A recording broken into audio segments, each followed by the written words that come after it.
आप सभी के हृदय में विराजमान परमात्मा को मेरी राम राम। काकभूषणी जी जितने अच्छे ढंग से गरुड़ जी को समझा रहे हैं ना, उनको सुनते सुनते यदि हम समझने लगें तो हमारी बात बनी ही बनी। बस ये जान लीजिए, ये बहुत ही गहन गूढ़ और रहस्यमयी प्रसंग हैं। इनको सुनने से ही भीतर बहुत कुछ जागरण हो जाता है, बहुत कुछ।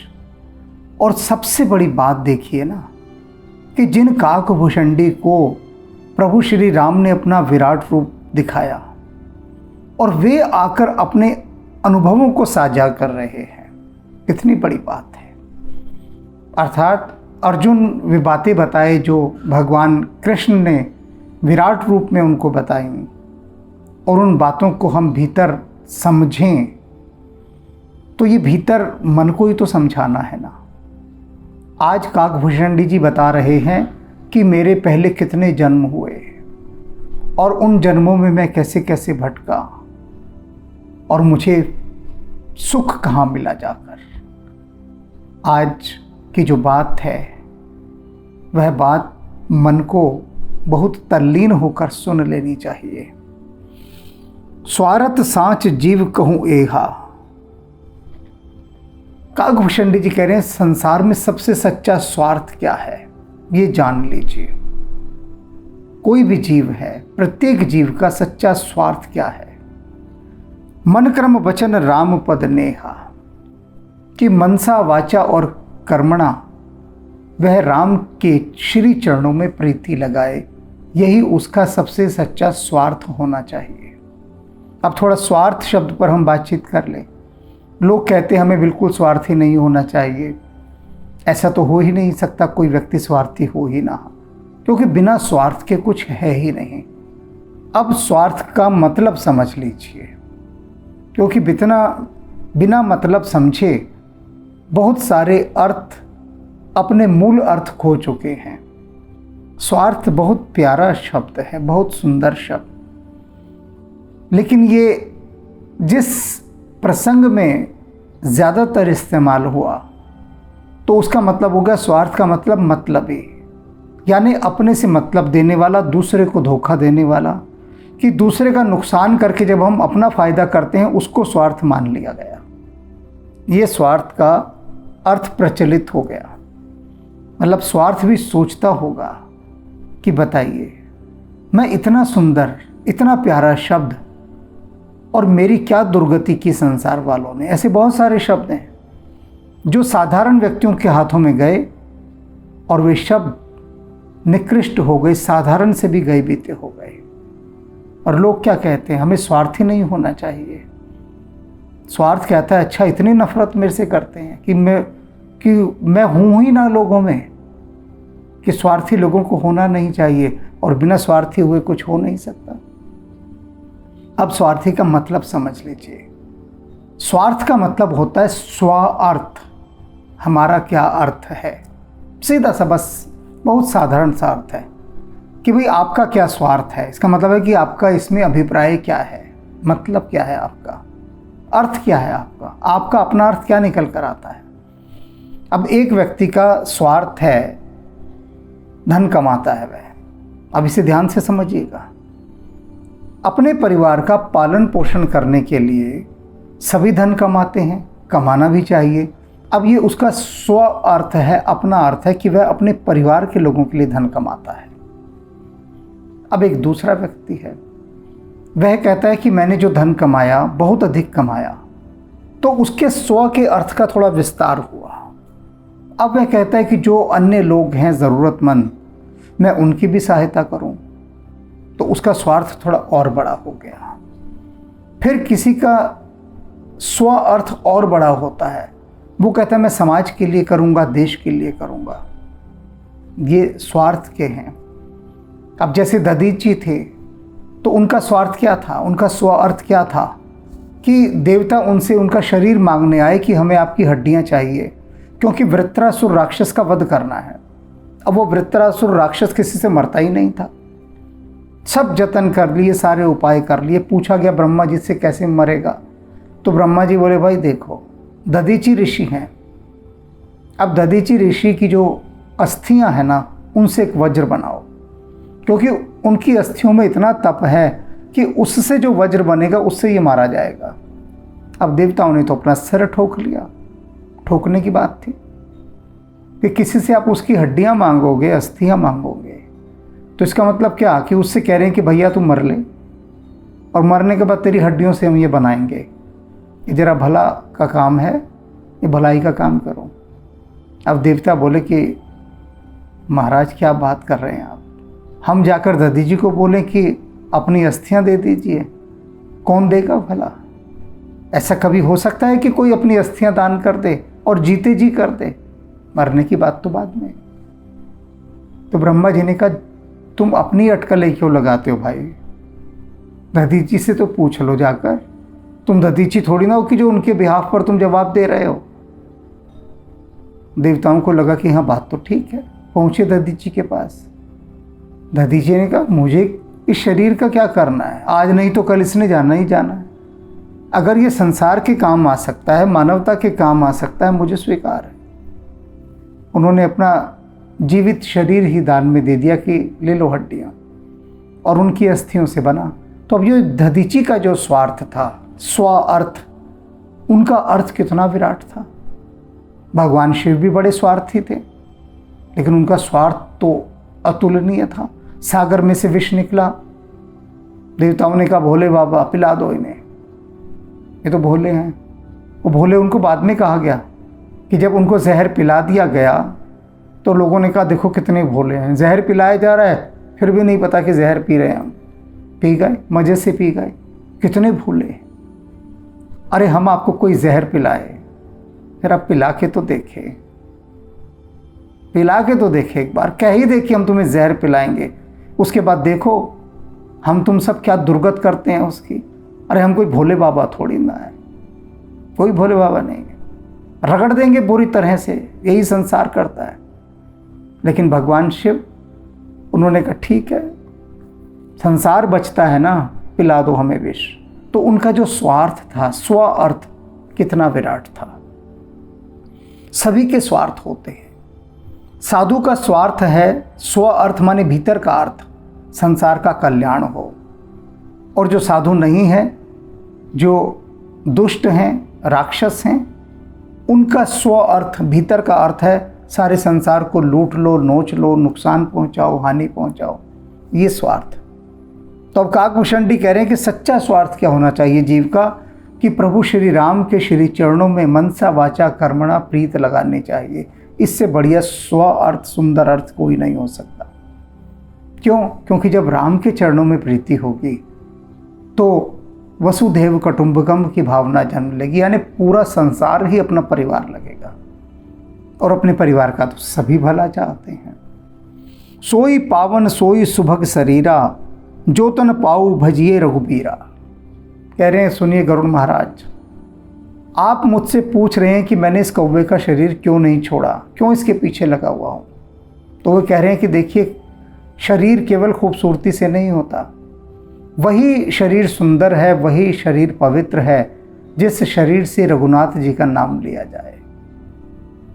जो शरीर राम का नाम भजता है, भक्ति करता है और सदा परमात्मा में ही रहता है, बस वही शरीर सुंदर है। और बाकी सारे शरीर सब कुरूप हैं।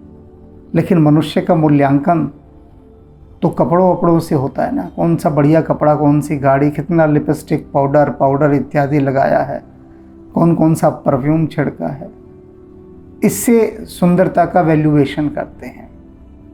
काकभूषण जी कह रहे हैं ना, शरीर कोई भी हो सब चलेगा, क्योंकि शरीर कोई भी कुरूप नहीं होता, जान लीजिए। ये तो शेप्स हैं, आकृतियां हैं, जिसे आप सबसे निकृष्ट जीव कहते हैं कि इसका शरीर सबसे अधम है, नीच है।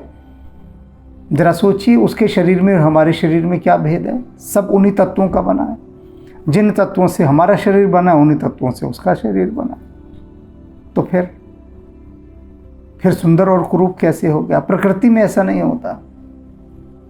प्रकृति में घास कभी नहीं कहती कि मैं कितनी बदकिस्मत हूँ, देखो वट वृक्ष को, देखो खजूर के पेड़ को, देखो आम के पेड़ को कितने बड़े बड़े हैं, घास तो वहाँ पर भी मस्त होकर लहलहा रही है। प्रकृति में ना कोई छोटा है, ना कोई बड़ा है, ना कोई सुंदर है, ना कोई कुरूप है, ना कोई बलशाली है, ना कोई निर्बल है। प्रकृति में सब अपने अपने में मस्त हैं, लीन हैं, और कोई किसी को कुछ कहता भी नहीं।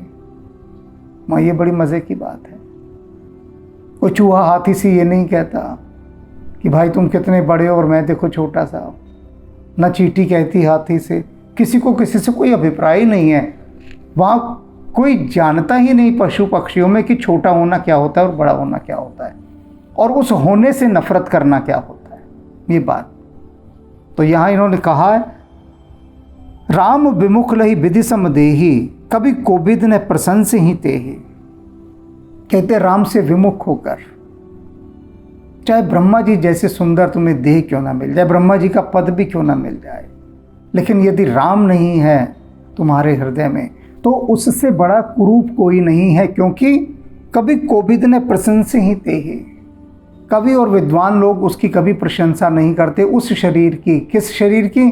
जिस शरीर के पास राम नाम बोलने की कोई शक्ति नहीं है, कोई इच्छा नहीं है, कोई भावना नहीं है। शरीर वही सुंदर, वही सार्थक, वही पवित्र। कौन सा? जिस शरीर में प्रभु श्री राम के चरणों में प्रीति हो, वही शरीर। क्योंकि वही शरीर परम पावन की ओर बढ़ता हुआ दिव्यता को प्राप्त होता है। अन्यथा जिसकी जीभ पर राम का नाम नहीं, समझ लीजिए उसकी जीभ पर सिवाय राख के कुछ भी नहीं। भक्ति, राम भक्ति एहि तन उर्जामी, ताते मोहि परम प्रिय स्वामी। कहते हैं कि हे स्वामी, ये जो कौवे का शरीर है ना, इसी शरीर से मैंने साधना की, इसी शरीर से तपस्या की, और यही वह शरीर था जिस शरीर के चलते मुझे मेरे हृदय में राम के प्रति भक्ति जागी। ये शरीर था। मैं कौवे की योनि में जन्म मेरा हुआ, और कौवे की योनि में मुझे राम की भक्ति प्राप्त हुई। तो मैं इस शरीर को कैसे छोड़ दूं? छोड़ ही नहीं सकता। इसी के माध्यम से तो मुझे राम की भक्ति प्राप्त हुई है। ताते मोहि परम प्रिय, इसी कारण से ये मुझे बहुत प्रिय है। मैं इसका त्याग नहीं कर रहा। तजेऊ न तन निज इच्छा मरना। हालांकि मेरे हाथ में था कि मैं कभी भी इस तन को त्याग सकता था। सब कुछ तो मुझे प्राप्त हो गया था। मैं जो चाहता, जैसा चाहता, उतना सुंदर शरीर प्राप्त कर सकता था। मुझे ये अधिकार दे दिया था प्रभु श्री राम ने कि जो चाहे। लेकिन तजहू न तन, मैंने ये तन नहीं छोड़ा, कौवे का शरीर नहीं छोड़ा। मैंने कहा नहीं, इसी शरीर में रहना है, क्योंकि इसी से मुझे प्राप्ति हुई है राम की भक्ति की। निज इच्छा मरना, चाहता तो अपनी इच्छा अनुसार मर सकता था, दूसरा शरीर ले सकता था। तनु बिन वेद भजन नहीं बरना।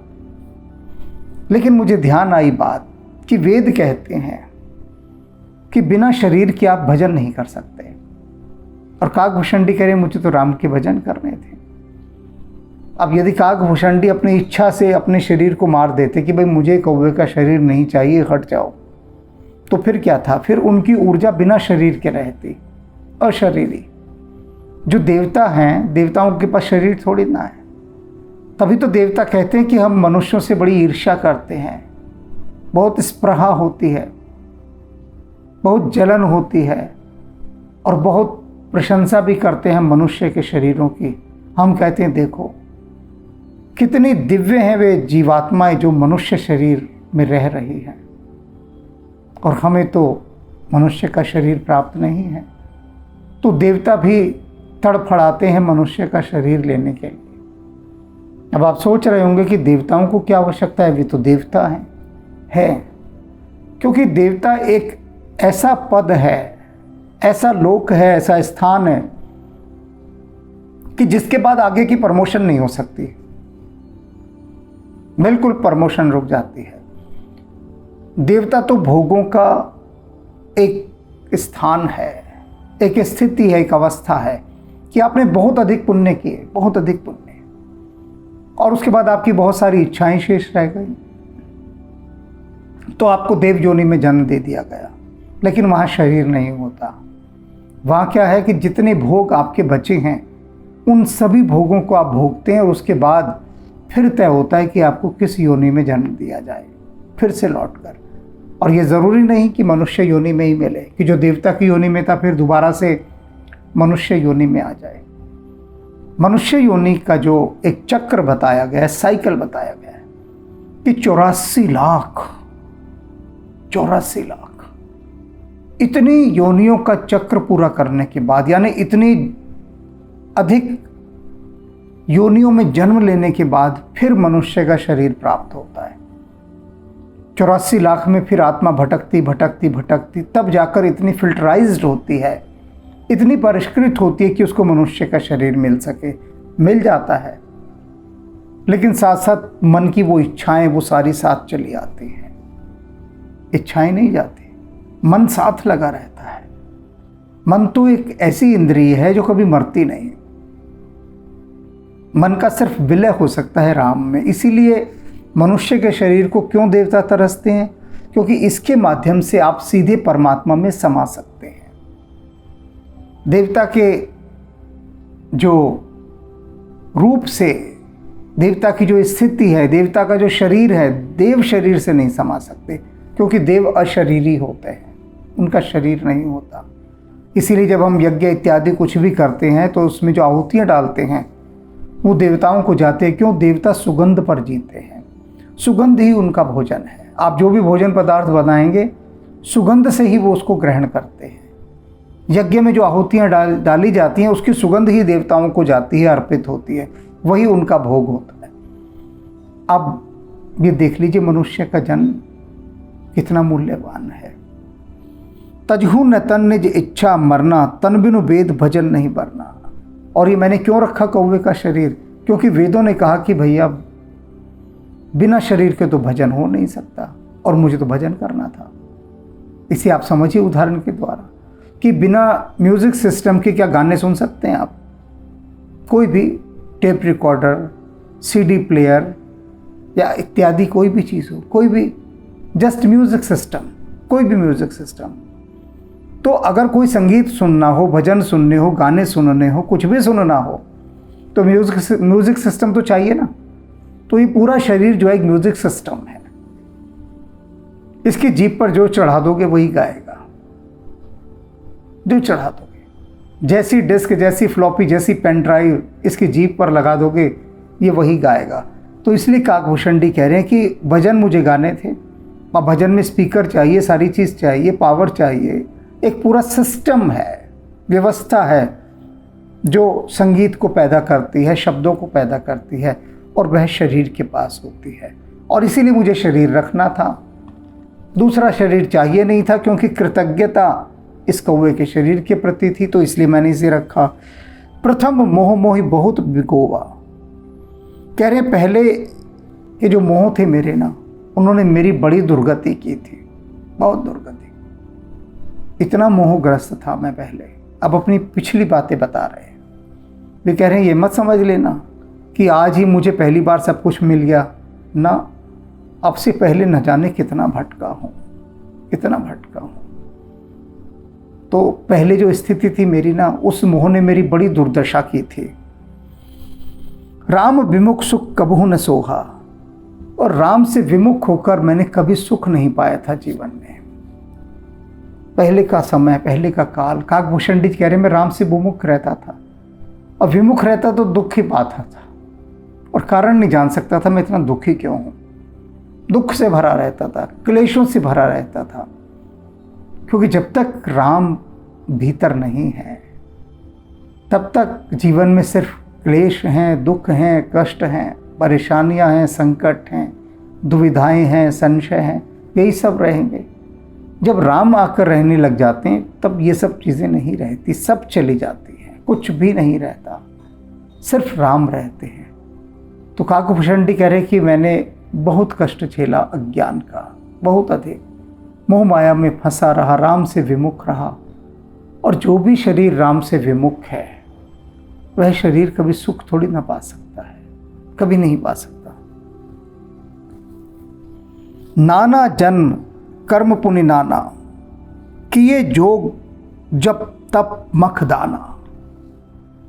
कहते हैं पक्षीराज गरुड़, मैं अब से पहले जन्मों की कथा बताता हूँ आपको, सुनिए। अब से पहले जन्मों में नाना जन्म, न जाने कितने जन्म मेरे हुए इससे पहले। कर्म पुनि नाना, और उनके अंदर मैंने न जाने कितने कितने प्रकार के कर्म किए। योग किया बहुत, जप तप मख, मख माने यज्ञ, दान, सब किया मैंने जितना कर सकते हैं। दान पुण्य यज्ञ जाप इत्यादि सब कुछ किया। कवन जोनि जन्मे हूँ जहाँ नाहे, कहते हैं ऐसी कोई योनि नहीं थी जहाँ मेरा जन्म ना हुआ हो। प्रत्येक योनि में मेरा जन्म हुआ। 84 लाख योनि है भाई। कागज कलम लेकर बैठ जाइए, जरा गिनना शुरू कीजिए कौन कौन सी हो सकती हैं 84 लाख योनियाँ।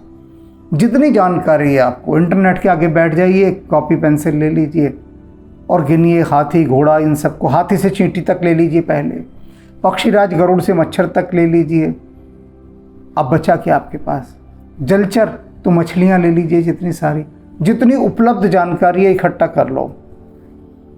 1 लाख भी हो जाए तो बता देना, मुझे नहीं लगता 1 लाख भी इकट्ठी कर पाओगे। और सारे शास्त्र कह रहे हैं 84 लाख। जरा ढूंढो कितनी 84 लाख योनियों में तुम जा चुके हो, ढूंढ के देखो जरा, दिमाग खराब हो जाएगा। तो उन 84 लाख योनियों में कह रहे हैं कि मैं घूमा हूँ। कवन जोनि जन्मे हूँ जहाँ नाहे, ऐसी कौन सी योनि है कहते जिसमें मैंने जन्म ना लिया हो। सब याद हैं। मैं खगेश भ्रम भ्रम जग माहे, कहते हैं हे खगेश, बारंबार घूम घूम कर भटकते भटकते इस आवागमन के चक्करों में न जाने कितनी कितनी बार मैंने कितनी कितनी योनियों में जन्म लिया। इतना जन्म लिया कि कोई योनि नहीं छूटी ऐसी कि जिसमें मेरा जन्म ना हुआ हो।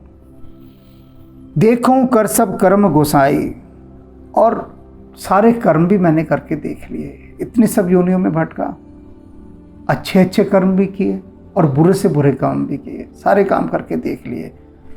सुखी न भय हूँ अब ही की नाही, लेकिन जैसा अब मैं सुखी हूँ, अब ही की नाई, इस समय जैसा सुखी हूँ मैं अब ही की नाई, वैसा सुखी मैं पहले कभी नहीं हुआ। जप भी किया, तप भी किया, दान भी दिया, यज्ञ भी किए, क्या नहीं किया, सब कुछ किया, लेकिन सुख नहीं मिला, सुख नहीं मिला। तो कहते अब इस समय जो मुझे सुख प्राप्त हुआ है वैसा सुख तो कभी प्राप्त ही नहीं हुआ। सुध मोहि नाथ जन्म बहु केरी, कह रहे हैं नाथ मुझे अपने सभी जन्मों की सुध है, याद है। जितने भी जन्म हुए ना मेरे, सब याद है मुझे। कैसे याद हैं? शिव प्रसाद मति मोह न घेरे, ये भगवान शिव का प्रसाद है, कृपा है, उनका प्रताप है। भगवान शिव ने कहा था कि जा, तुझे अपने सारे जन्म याद रहेंगे, और ये जो मोह माया है ना, मोह ने घेरी, तुझे मोह नहीं घेरेगा। क्योंकि मोह घेर ले तो आपको 10 दिन पहले की बात याद नहीं रहती, 1 दिन पहले की याद नहीं रहती, कईयों को तो 1 सेकंड पहले की भी बात याद नहीं रहती। मोह ज़्यादा घेर ले तो भूल जाते हैं। तो भगवान शिव ने क्या वरदान दिया, आशीर्वाद दिया काकभूषणी को कि आपको मोह नहीं घेरेगा। मोह नहीं घेरेगा क्या? माया आपको सताएगी नहीं, आपको अपने सारे जन्म याद रहेंगे। माया के कारण ही तो हम अपने पूर्व जन्म भूल जाते हैं। अब याद करके देखिए आप पिछले जन्म में क्या थे, तो आप कहेंगे कि हमें तो यही नहीं पता इस जन्म में क्या है। पिछले की तो बात छोड़ दीजिए, बात सही है, इस जन्म में भी नहीं पता इंसानों को कि वो हैं क्या। बस आधार कार्ड लिए घूम रहे हैं, समझ रहे हैं यही हम हैं, आधार कार्ड ही हो गए हैं, और कुछ है ही नहीं। आधार कार्ड से अपनी पहचान बना ली है, लेकिन आधार कार्ड तो हम पहचान नहीं है ना। तो वो जो पहचान है असली, वो क्या है? उस पहचान का तो कोई अता पता नहीं है। लेकिन इनको सब पता है, सब पता है कि मैं किस जन्म में क्या क्या था। सोचकर देखिए, आपको पता हो किस जन्म में आप क्या क्या थे। बहुत सारे लोग मुझे व्हाट्सएप करते हैं इस प्रकार के, कहते हैं कि मैं अपने पूर्व जन्मों को जानना चाहता हूँ, आप हनुमान जी से कहकर मुझे अपने पूर्व जन्म याद करा दीजिए। तो मैं उनसे पहले तो कहता था, अब तो खैर कहता ही नहीं, ये सब जवाब ही नहीं देता इन चीज़ों का ज़्यादा। तो मैं उनसे कहता था कि भैया तुम अपने पूर्व जन्म याद करना चाहते हो, मुझसे कह रहे हो कि मैं हनुमान जी से कहकर तुम्हें पूर्व जन्म याद करवा दूं। तुम्हें क्यों कहूँ हनुमान जी से? मतलब बैठे बिठाए, और तुम हो कौन? अपना नाम पता कुछ नहीं बताएंगे, सीधा 2 लाइन लिखकर भेजेंगे कि हनुमान जी से कहो हमें हमारे पूर्व जन्म याद आ जाए और हमें शाम तक उत्तर दे दीजिए आप। मतलब ऐसे धमकाते हुए, ऐसे। और ये लोग ये नहीं जानते कि अगर किसी को अपने पूर्व जन्म याद आ जाए तो पागल होने के अतिरिक्त उसके पास कुछ नहीं बचेगा। अगले दिन वो पागल हो जाएगा, अगले दिन, और शायद उसी दिन, क्योंकि पूर्व जन्म याद आते ही उसके अंदर एक भीतर की बेचैनी पैदा होगी, खुरक उठेगी, तलब उठेगी, सबको बताऊं मैं कि देखो मैं इस जन्म में ये था, मैं इस जन्म में ये था। लोग कहेंगे भैया कोई भूत प्रेत आ गया, पागल आ गया है, बांधो इसे जंजीरों से, पकड़ो। और लोग बांध के रख देंगे, और नहीं भी रखेंगे तो दूर दूर भागेगी, लो आ गया पागल। अब कहेगा कि पिछले जन्म में मैं उस देश का प्रधानमंत्री था, अब कुछ कहेगा, अब कुछ कहेगा। तो अगर पूर्व जन्म याद आ जाए तो निश्चित रूप से मनुष्य पागल होगा, ये सच बात कह रहे हैं। क्योंकि इस जन्म में जो कुछ क्लेश हैं उन्हीं के कारण मनुष्य पागल हुआ पड़ा है। इसी वर्तमान जन्म के क्लेश नहीं निबटते, समस्याएं नहीं निबटती, झंझट नहीं निबटते। आप क्या समझते हैं पिछला जन्म जब याद आएगा तो पिछले जन्म के कर्म सामने नहीं आएंगे याद आते ही, और दिमाग वहीं घूमता रहेगा, सादा पीछे घूमेगा सारा, और व्यक्ति पागल हो जाएगा। क्योंकि इस बुद्धि के पास इतनी ही क्षमता है कि वह इस जन्म का ही बोझ उठा ले वही गनीमत। तभी तो काकभूषणी ने कहा कि भगवान शिव की कृपा से मुझे याद है, उनकी कृपा से। उनकी कृपा नहीं होती तो याद नहीं होता, शॉर्ट सर्किट हो जाता। वो नहीं हुआ क्योंकि उनकी कृपा थी। प्रथम जन्म के चरित अब कहूँ सुनहु बेह गेस, कहते हैं पक्षीराज। अब मैं आपको अपने सबसे पहले जन्म की कथा सुनाता हूँ। पहले जन्म के बारे में सुनिए मैं क्या था। अब इनका ही जन्म सुन लीजिए। अपने जन्म को जानने की कोई आवश्यकता नहीं है। कोई भी कभी इन चक्रों में ना पड़े कि कोई कहे कि मैं आपको आपका पिछला जन्म याद दिला दूंगा। मुझसे कुछ निकट के लोग कहते हैं कि हमें ऐसा लगता है कि आपके पास ऐसी शक्तियां हैं कि यदि आप चाहें तो हमें पिछला जन्म याद आ जाए, तो क्या आप हमें हमारा पिछला जन्म याद करके दिखा सकते हैं कि हम वो शक्ति पा जाएं? क्योंकि अनेक हमने देखा ऐसे लोग दावा करते हैं कि हम आपको अपना पिछला जन्म याद कराते हैं। तो मैंने कहा देखो भैया, ना तो मेरे पास कोई ऐसी शक्ति है कि मैं तुम्हें पिछला जन्म याद करा दूं। यहाँ तो हनुमान जी ने मुझे भैया काम पर बिठा रखा है, दिहाड़ी का मजदूर हूँ मैं, उनका बिठा रखा है कि बैठ भैया, और मैं तो उनका काम कर रहा हूँ। और मजदूर के पास भला कौन सी कहाँ की शक्ति, किस प्रकार की शक्ति। और इतना मैं ज़रूर कहूँगा कि जो लोग कहते हैं कि हम पिछला जन्म याद करवा देंगे, उनके चक्कर में अपने शरीर पर कोई एक्सपेरिमेंट मत करवा लेना। बस इतना ही कहूँगा, आगे कहने की आवश्यकता नहीं है। अब तो काकभूषणी कहेंगे, कल बताएंगे कि उनका सबसे पहला जन्म किस रूप में हुआ था, किस योनि में हुआ था। बहुत प्यारी बात होने वाली है, बहुत सुंदर बात, प्रेरणादायी बात, हमारी बुद्धि के पॉइंट को सही जगह पर लेकर आने वाली बात। तो इसलिए कल खा पी कर अच्छे से तैयारी रखिएगा, मन लगाकर सुनना है काकभूषणी क्या कह रहे हैं। राम राम। त्रिपुरारे खरारे शिव अवतारे सर्व सिद्धि निधि पुंजा बलवेक पराक्रम मति गुण आदिक नमत तोर पद कंजा नमत तोर पद कंजा।